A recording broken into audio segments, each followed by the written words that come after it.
ఇక్కడ నేను ఇప్పుడే వెళ్ళొచ్చాను. ప్రాథమిక పాఠశాల ఏదైతే ఉందో శ్రీకంఠపురంలో, దాంట్లో మంచి పెద్ద బోర్డు ఉంది, డిగ్రీ కళాశాల అనేది ఉంది, ప్రభుత్వ డిగ్రీ కళాశాల అని.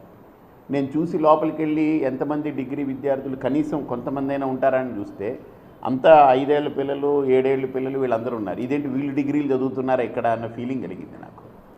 ఈ 5 ఏళ్ళు 7 ఏళ్ళ వాళ్ళు డిగ్రీలు అనేది నాకు ఎప్పుడు ఆశ్చర్యం అనిపించింది.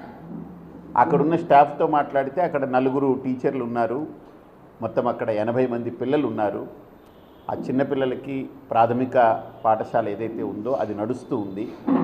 అక్కడ హెచ్ఎం ఉన్నారు, మాట్లాడాను. మొత్తం చూస్తే 2018, 17, 18 ఆ ప్రాంతంలో అయి ఉండొచ్చు, లేదా ఎప్పుడో ఈ మధ్యకాలంలో అయి ఉండొచ్చు. ఒక 2 రూములు దాన్ని కొద్దిగా తయారు చేద్దామనుకున్నారు, కానీ ఆ రూముల్లోకి వెళ్ళి చూస్తే అది కూడా అసలు ఏది పూర్తిగా లేదు, అంత ప్యాచ్ వర్క్లు ఉన్నాయి. అక్కడే స్టార్ట్ చేశారు, కానీ ఆ స్టార్ట్ చేసినటువంటి ఆ ప్రాంగణం కూడా ఈరోజు మూతలు మూసేసి తలుపులు వేసారు. దాన్ని ఒకరు దానికి ఆఫీస్ కింద వాడుకుంటున్నారు, కొద్ది గొడౌన్ లాగా వాడుకుంటున్నారు. అంటే ఇక్కడ మనకు జూనియర్ కళాశాల కానీ ప్రభుత్వంది, డిగ్రీ కళాశాల కానీ వీటికి ఏ రకమైన వసతులు లేవు.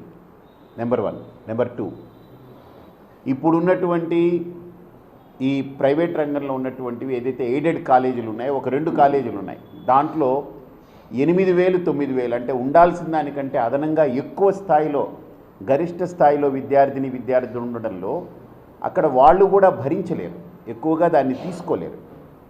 3వది, హిందూపురం పరిసర ప్రాంతాల నుంచి చదువుకునేదానికి రావాలి అని అంటే మినిమం 15 కిలోమీటర్లు లేదా 20 కిలోమీటర్లు అప్ అండ్ డౌన్ చేయాలి.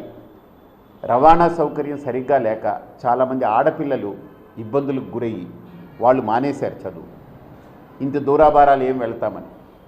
ఇంకా మగపిల్లలు కూడా దానికి చదువుకునేదానికి చాలా ఆటంకాలు ఏర్పడి వాళ్ళు కూడా తగ్గించేసుకున్నారు. అంటే మనమే మన పిల్లలకి చదువు చెప్పాలి అనేటువంటి ఆలోచన రావడమే గొప్ప విషయం, చదువుకోవాలనే ఉత్సాహం వాళ్ళలో కలగడం ఇంకా గొప్ప విషయం.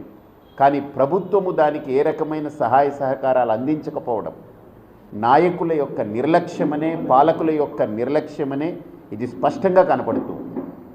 ఎందుకంటే నేను విద్యార్థులతో కూడా ఇంటరాక్ట్ అవుతున్నాను. అలాగనే ఈ ప్రభుత్వ హాస్టల్స్ ఏవైతే ఉన్నాయో, అంటే పిల్లలు ఎవరైతే హాస్టల్లో ఉండి చదువుకుంటారో వాళ్ళకి సకాలంలో ఎప్పుడైతే వాళ్ళకి ఇవ్వాల్సిన స్టైఫండ్ ఇవ్వలేదో, వాళ్ళ కనీసమైనటువంటి వాళ్ళ సబ్బులు, లేకపోతే వాళ్ళ స్నానానికి లేదా వాళ్ళు బట్టలు తుక్కునే సబ్బులు కానీ, వాళ్ళకి బ్రష్ పేస్టులు కొనుక్కునేదానికి కానీ అవి కూడా డబ్బులు ఇవ్వలేని పరిస్థితిలో ఉంది. అవి పెట్టుకునేదానికి కూడా కష్టపడుతున్నారు.